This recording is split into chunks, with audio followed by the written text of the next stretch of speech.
Hello, I'm Kristen Brzezinski, Executive Editor of TV Reel, and I'm speaking with Bertie Gregory, a BAFTA Award-winning cinematographer and Nat Geo Explorer who's working on the new National Geographic series, Animals Up Close with Bertie Gregory. Hi, Bertie. Hey, how's it going? It is going well, and I'm so excited to talk to you about the project. Can you tell me, how did Animals Up Close come about? Yeah, so Animals Up Close is really a hybrid series. So it's part wildlife, kind of action and adventure. That's the action adventure of the animals, and then it's part behind the scenes, and I guess the action and adventure of our struggles to try and keep up with the animals as they do amazing things.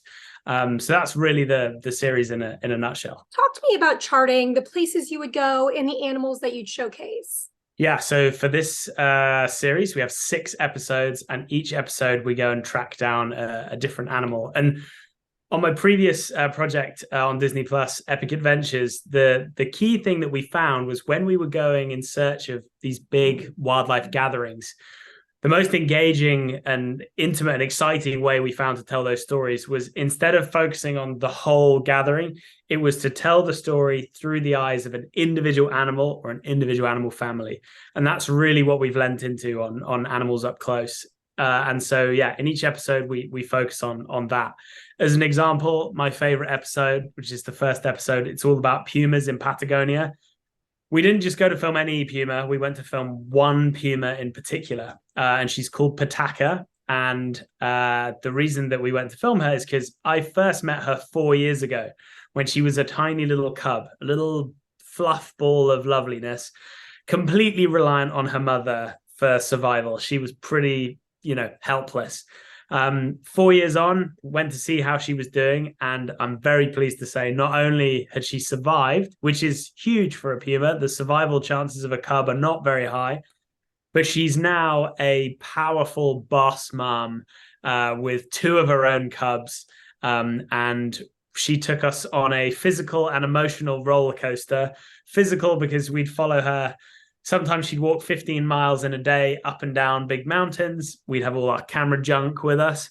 And I say emotional because I've noticed since she was a cub, and she would get into all kinds of trouble defending her cubs from a big male puma that was twice her body weight and wanted to kill her cubs, to when she went hunting to try and feed the cubs.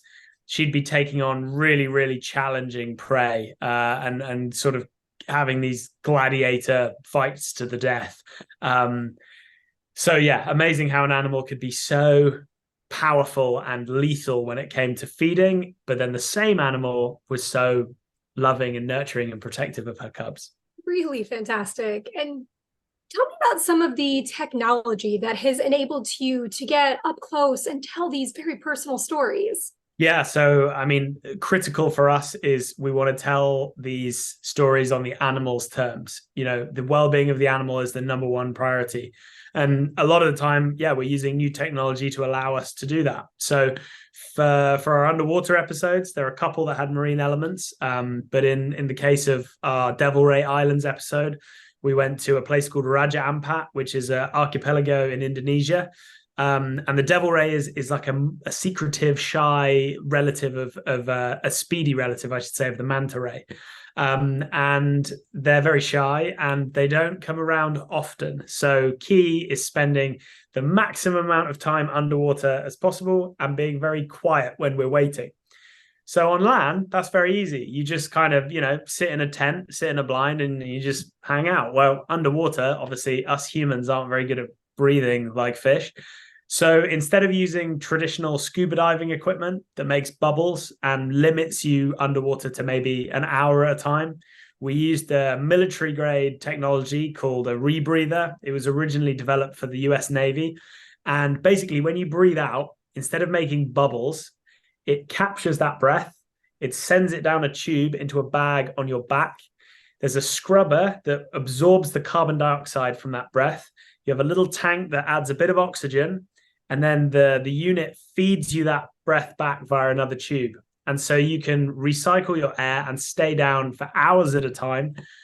We would do dives that would last longer than 3 hours. Over the series, we spent more than 200 hours underwater. And critically, as well as spending a lot of time underwater, we were silent because we're not making bubbles. And so all of a sudden, all of the marine life that usually would be, a few feet away or more, suddenly is all really, really close.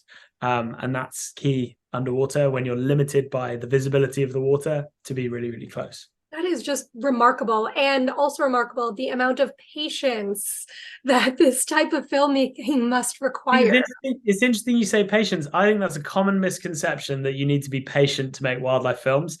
You need two other P's that are actually, I think, more important. You need passion and you need persistence, because I'm not a particularly patient person, but I'm very persistent.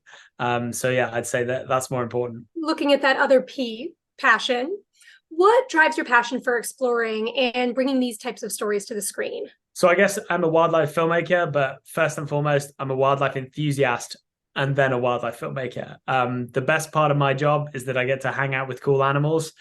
Obviously, I have to film it because it's my job. But yeah, I'm perfectly happy just hanging out with wild animals. And so I think that's where my drive and passion comes from, is that first and foremost, I'm interested in the animals. Second, the camera technology and all that stuff. And how do you use television as a vehicle for educating in a way that's accessible for all audiences, and balancing entertainment with certain messages, even of conservation or protection? Yeah, well, I learned a few years ago. So the head of National Geographic Television, Courtney Munro, she famously said that smart and entertaining don't have to be mutually exclusive, and that's something that has stayed with me. And I think that's the important thing: is if you want to tell a story that is educational or has a really important message, that doesn't mean to say it has to be independent of entertainment. Our job is to make those stories entertaining. And a really important part for this series, for me, is setting the animal behavior that we're seeing, these amazing animals in these places, in a bigger environmental context. Because it's 2023, it's no secret that humans are not doing very nice things to the planet in lots of places. It's really important that we have that as part of the show. But what I'm most proud of with the series is that we also celebrate the conservation success stories, the wins.